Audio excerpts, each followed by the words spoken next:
This is Alabama Politics with Steve Flowers, an in-depth interview with Alabama's top political newsmakers.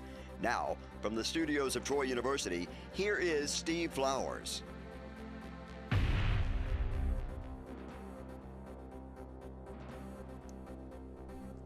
I'm Steve Flowers, and welcome to Alabama Politics. Folks, we're very fortunate tonight to have as our guest a legend in Alabama political lore and a good friend of mine and of the University of Troy, a member of the Board of Trustees for 20 years, and a former 40-year veteran of the state legislature, State Senator Gerald. Gerald, good to have you on the show. Steve, great to be here. Great to be back. It's always good to be here and talk about Troy and talk about things that you and I go way back. We could tell a lot of stories about politics from the Wallace times on up through a lot of interesting times in Alabama politics. What year did you first come to the legislature? Came in 1974. 74, and you served 2 terms in the House before you went to the Senate. It was 3 terms. 2 terms, and I went to the Senate in '83. So 74 to 78, Wallace was in his governor, and then 78, Favre was in his first term. And then he was brand new. You know, he was a brand new governor that was going to make government run like a business, but he found out there was somewhat different. Government's not for profit, and business is for profit, and he had to make that distinction later on. Gerald, when was George McMillan lieutenant governor? He was kin to you, wasn't he? Yeah, George McMillan's wife and our first cousin. Oh, that's right. Ann Ropadal. Ann Ropadal, that's right. And she and I are first cousins, and so. Okay, that's what it was. Yeah. He was lieutenant governor, but that was before you came to the legislature. No, he was lieutenant governor from 78 to 82. Well, during your second term in the House, he was lieutenant governor. Yeah. And that's when he was running for governor. Speaker McCorkindale was running for governor. It was quite a... In 70 and 82. You know, Bob was just going to run 1 term. That's right. And he stuck to that, too. Yeah, he did. And of course, Wallace came back and won. McMillan was in the runoff with Wallace, almost beat him. Right. He had Wallace almost beaten in that. He led in the primary, but he got beat in the runoff by Wallace.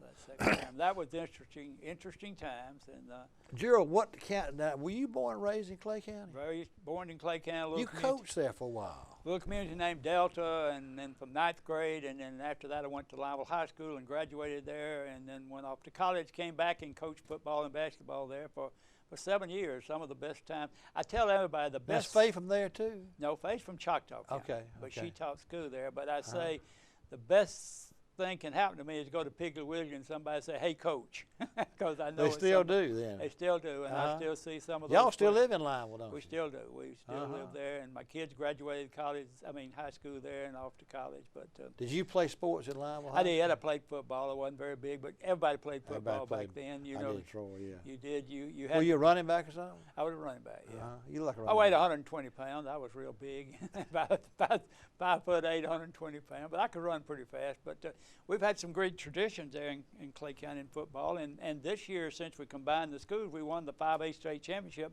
back-to-back. Football? In football, we won it last year, and we won it again this year. Who'd y'all combine with? Ashland and Lineville. We were 6 miles apart, and we built one brand new high school halfway between the 2 communities, and it's worked tremendously well. It's been accepted, and the kids have a great and wonderful facility, and it's just been a blessing. So it's a good thing. Yeah. Well, you went to the Senate in '83, Wallace's last term as governor. Right. And you had a heck of a big Senate district.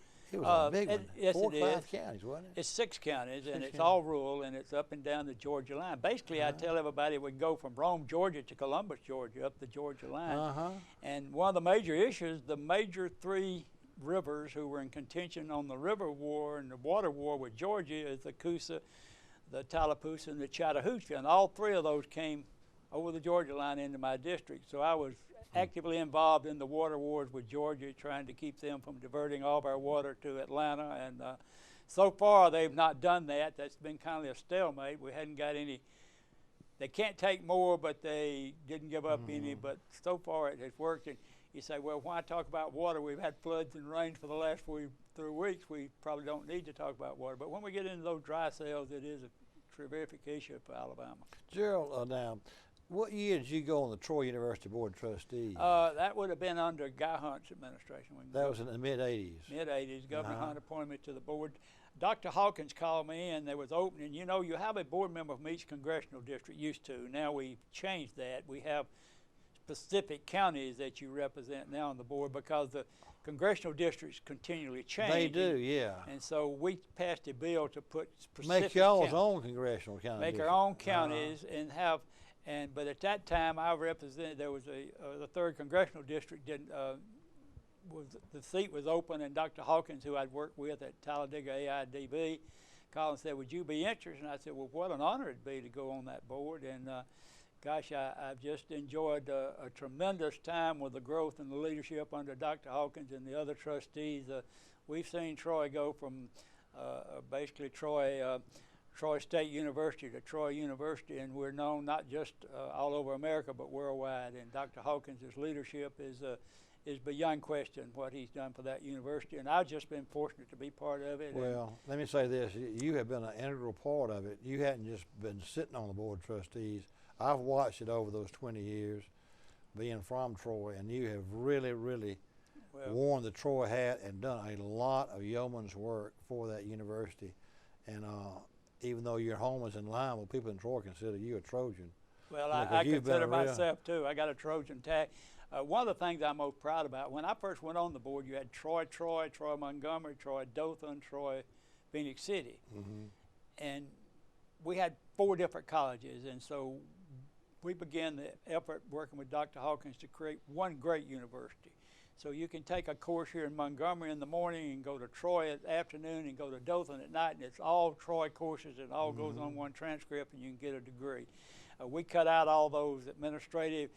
That saved us about $10 million that much over a period of over 10 years because you didn't have to have a president on each campus. Now you still have a vice chancellor, but you cut out a whole bureaucratic level of people, and you made it better and more economical for a student, because some students might live in Troy and work up here and want to take a course up here at night or sometime, and so it all goes on, and when you get a degree, wherever you go across the stage, it's a Troy University degree. It's not Troy Montgomery degree, it's not Troy Dothan, it's Troy University. And that has really helped us to become one great university. Gerald, now back to the legislative thing. Was governor from 83 to 86. 86, is that when Hunt became governor? Yeah. 86, and then 90, Hunt won again, but left in the middle, and Little Jim became governor. Then Sigelman, and then Fobb again. And then, if you had to name, now that you're out of the legislature and everything, Was would have to be the most effective governor because he'd been governor so much, wouldn't you? Well, and he had his staff was so entrenched in how to get things done. Right. Governor Wallace just liked to come in and talk, but he had a staff in place that when he had an idea or he had a proposition, his staff could make it work. And you know, the governor can't do everything. I mean, there's too many issues out there, but the staff that he had made a terrific difference in what he got done and what he wanted to get done. And it made him very, very powerful in the fact that he had those staffers out there, from Aldott to Adeka, all those people that could make an influence. He had those people in the right places, that, you know, from Taylor Hardin to Billy Joe Camp, Rustin, and you can just name them and name them that were, you know, quasi-governors. I mean, they could make. He gave them the ability to make decisions that they didn't have to run it by him. You know, one thing he did too, Gerald, and you remember this. Remember how he used to really cultivate legislators? Oh yeah. He would have us out at the governor's mansion to have supper. And that meant so much that you could go home. Well, they did to a country boy from Delta, Alabama. And what did you go home and tell your folks? Mom, I ate with the governor last night. And you know who took a page from him? When Hunt won in '86, they had not had a Republican governor, and they surrounded him with some veteran guys and gave him some good people, and they understood that. And they would have us out there a lot. Remember how Hunt and them would have us out at the governor's mansion? Yeah. A lot of them quit doing it. Fobb didn't ever do that. Because I don't think his wife wanted people out there. Well, if you went to meet Fobb his last term, you met in a little pool house, and he'd be in his khakis and polo shirt smoking a cigar. You know, that's where you had meetings. But Governor Hunt followed in that same tradition, and if I was governor, I would continue to do that, and I think Governor Ivey is doing that to some degree with the minority and majority leadership. But I would take a committee and have it out one night, and and feed them something and break bread and just build that relationship. That helps that legislator to go home and be on the radio at home and say, gosh, I had dinner last night with the governor and we talked about that bridge I need. It's a political animal that you help build that rapport with. Wallace knew that. Yeah, oh yeah. He knew that. He would have us out there, and you know, of course, he was a little bit slipping a little bit because of his bullet wounds. He'd tell me the same story over and over again, but he'd have you out there, and that was a good time, wasn't it? It was. Your first terms you remember more than anything, don't you? You do, and you got to remember in '74, it was the first year they had really reapportioned. That's right. One man, one vote. That's and right. There were 76 brand new House members. Now, 76? Yeah. By far the largest brand new group of House members ever in the legislature, other than when you started it. 76 new members had never been in the legislature before, out of 105, came to the legislature in 1974 because of redistricting, reapportionment throughout the state. Gerald, if I was writing a book, and I may do a book on this, the longest serving legislators and most effective, and you'd be in that book. Well, 40 years is a long time. You're kind. I've enjoyed it. I never had the intention to. I came because the people at home asked, they were looking for somebody to run because our legislature stopped responding to the local people. He didn't come home. He was Pete Matthews. He was an icon. Lived here. Right? He lived in the Davis Theater, and he was attorney for Farm Bureau. And he never came home. You couldn't get him on the phone. You couldn't call him. And so the two mayors came to me and said, I said, I can't run. And you got to remember, Steve, prior to '74, the legislature met every other year. That's right. It was the first year was every year. Well, in '74 we passed a constitutional amendment, and the people passed it.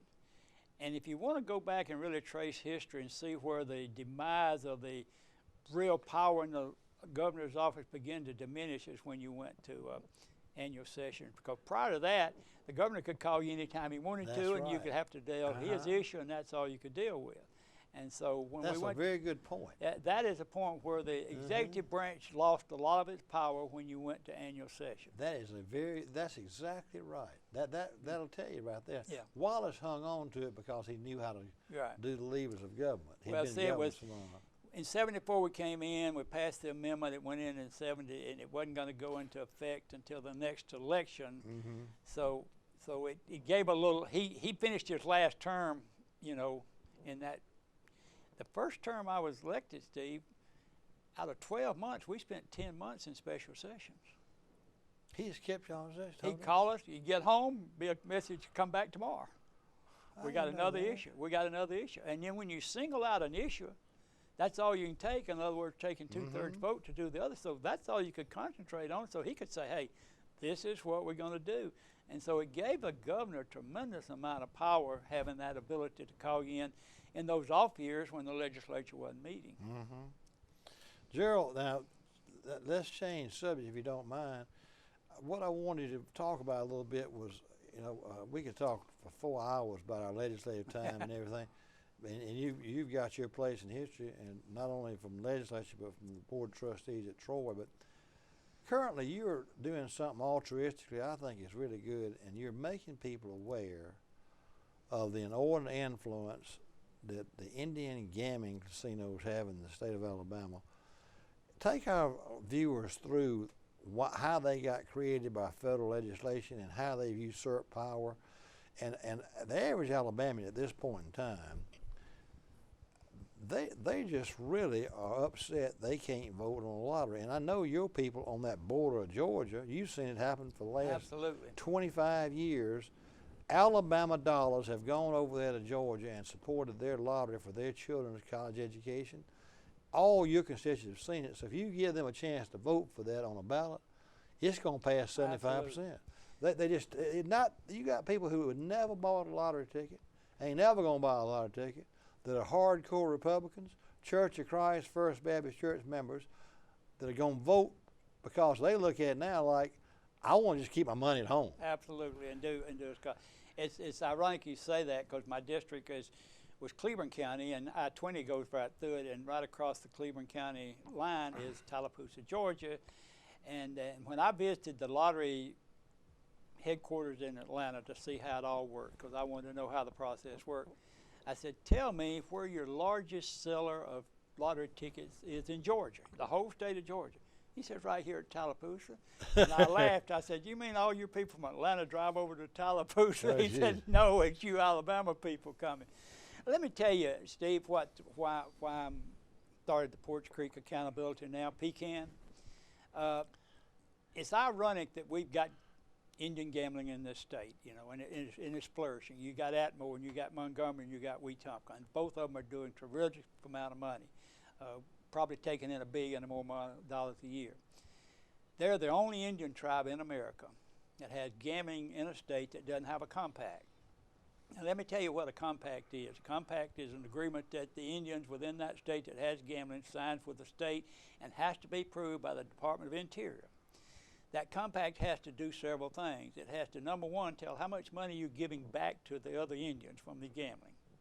It requires, and they've got a scale, starts about $150,000 and it goes up based on the amount of money. It tells you how you're going to take care of the Indians in your reservation, how you're going to provide health care for them, how you're going to provide education for them, how you're going to provide transportation for them. In Alabama, there's no compact. The Porch Creek gambling operations in this state take in money and they can distribute it any way they want to. Last year they gave almost $5 million to political races in Alabama, the last election cycle. $5 million. Mostly legislators. Mostly legislators, judges, and other folks. So they need a compact. Now, we have gone through, and I've got right here in front of me, and I got over 1,200 pages of documents that we've gotten from the Department of Interior. 1,200 pages. I've had 2 attorneys look at them. I've looked at them, and I'm certainly not an authority. We cannot find anywhere in those 1,200 pages that says the Porch Creek Indians in Alabama are a recognized Indian tribe. We cannot find that. Now, it may be there, and I'm not accusing them of not being there, but we can't find it. So let's take the worst case scenario. Let's say that the Department of Interior has never recognized them. So they've been doing gambling in this state, paying no taxes, paying nothing to the state, making billions of dollars. They took money made in this state and bought a casino in Pennsylvania for $1.3 billion. Money they made in Alabama.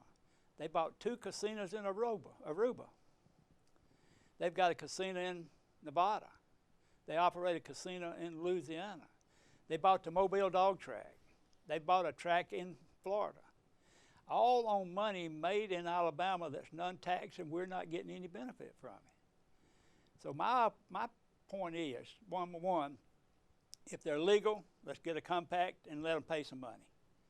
Let's let them help us pay the bills that we need in this state. If they're taking over $1 billion out of this state every year, we need to keep some of that in Alabama. Number 2, if they're not illegal, let's go through the process and let's have the process so that let the authorities either close them down or go through the process that makes them legal. We don't need to have an operation. There was a tribe in Florida that for 10 years ran a casino, made a lot of money, gave every one of their members $150,000 a year. The IRS went in and looked at them and found no papers that qualified them through the Department of the Interior, so now they have signed them. They owe $1 billion in back taxes because they've been running illegal. There's a process that makes you legal to do gambling as an Indian tribe, and all of that has to go through the Department of Interior. The Department of Interior, the Secretary of the Department of Interior now is a man named David Barnhart. We have correspondence in this package. When David Barnhart worked at the Department of Interior, he was Solicitor General. In other words, he looked at all the legal work. We have documents in here that when he was Solicitor General, he said the Porch Creek Indian is not a recognizable tribe under the guidelines. That's in this document when he was Solicitor General. I don't know if he's changed his attitude since he's become the Secretary of Interior. We have written to President Trump. We mailed a packet to him, to his office.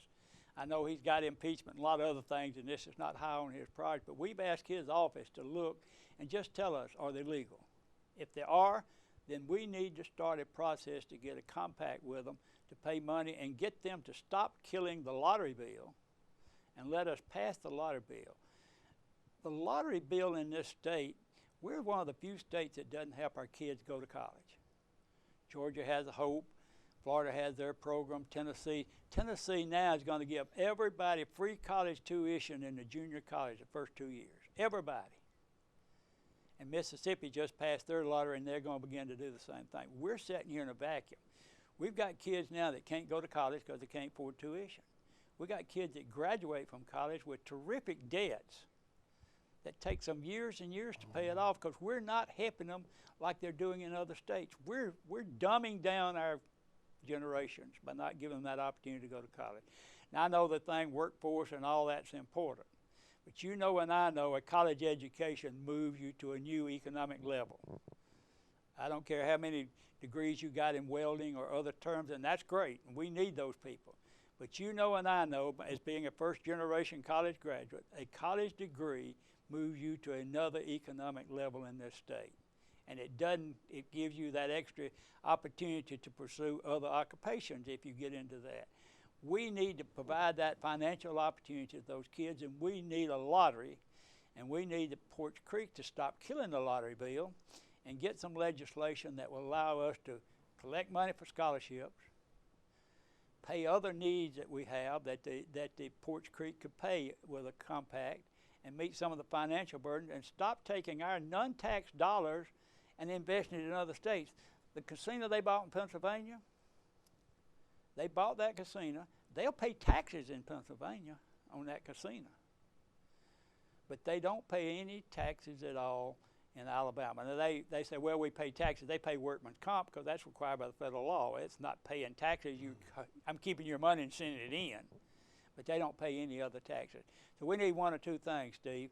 We need either, if they're legal, they need a compact. If they're not legal, we need to change the process and either make them legal or shut them down. They got a monopoly. Sure. Oh yeah, and that's what they want, and that's what their $1 billion plan was.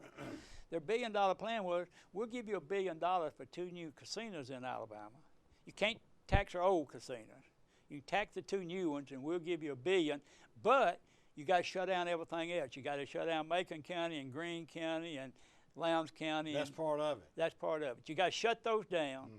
Give us Birmingham and give us a new site in Huntsville, and we'll pay taxes on them, and we'll give you $1 billion. They gave $1 billion for one casino in Pennsylvania, and they want to buy us for $1 billion, and I just don't think Alabama for sale. I just think the people need to understand the dynamics. The dynamics is this. You're dealing with an organization that's making, I would say, close to $2 billion a year. And that's a terrific amount of money. You're taking about an organization that has no limits on what they can contribute to elected officials. Eventually, they will become, as we said, they'll become the old AEA in Alabama. You'll have to go to the PCI to get your local bills through, like you used to have to go to Paul Hubbard to get your bills through. They will have that much clout if they're continuing to pay. Now, I commend Senator McClendon put in a bill that no gambling, that no candidate can take gambling money. I sure hope that bill passed. That is so important to the salvation of democracy in this state. How are they giving the campaign? Are they putting it through a PAC, or how do y'all follow in that? Well, are they just giving it straight from the casinos? Well, they've got an organization. It's Porch Creek Gambling something. And it's showing up on campaign. Oh, yeah. It's showing up on those candidates' forms. Yeah, and you can go online and Google any of them. You can it's just straight from the. It's just it's easy to find. It's very easy, and there's people up there that's gotten $50,000 and $40,000 and $30,000 from, which is, well, that's not a lot of money.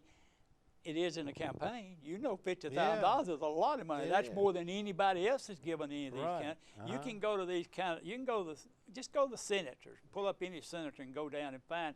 You'll find out his largest contributor will be the PCI in most cases. And that's just not right. They don't. If they say they're not obligated to Alabama laws because they're a sovereign nation, why should they be playing in our political game that does make laws? Exactly. But they're really buying influence, and at $4 million in this past year, a little between 4 and 5. Next year it'll be 10 and 12, 15 and 20, and eventually you say, well, you can't buy the legislature. You don't have to buy the legislature. You just got to buy a few of them. You just got to identify them you can buy. And if a guy's giving you $50,000, Steve, and the issues is pretty even, you're going to vote with a $50,000 guy. That's why I really think that Governor Ivy, this commission that she's put together, it is such a stellar group of people. Absolutely. That they are above reproach. They've shown a propensity for ethics and success in business and whatever they've done. Most of them have no interest in gambling. Any of them have. Probably none of them ever bought a lottery ticket or pulled a lever on a slot machine. I've got confidence in this committee she's put together, and it shows she's not controlled by the Indians. Well, and we were extremely excited to hear her at her state say, look, I'm going to put together a Blue Ribbon Committee and get to the bottom of how much money the lottery's going to get, what's legal and not legal, and work this thing out. Because, see, you got three factors. You got the dog tracks who have constitutional amendments that's been voted on and passed. Then you have the Porch Creek who are out there doing their gambling. And then you got the non-gambler who's totally opposed to any gambling of any kind. So you got three moving parts out there that's affecting all this. And I'm proud that she says we're going to get to the bottom of all this. And I'm looking forward to that committee. That committee can go to the Department of the Interior and say, show us they're legal or not. And they may be. And the Department of the Interior say, yeah, they're legal. And you say, well, why don't you have a compact with them?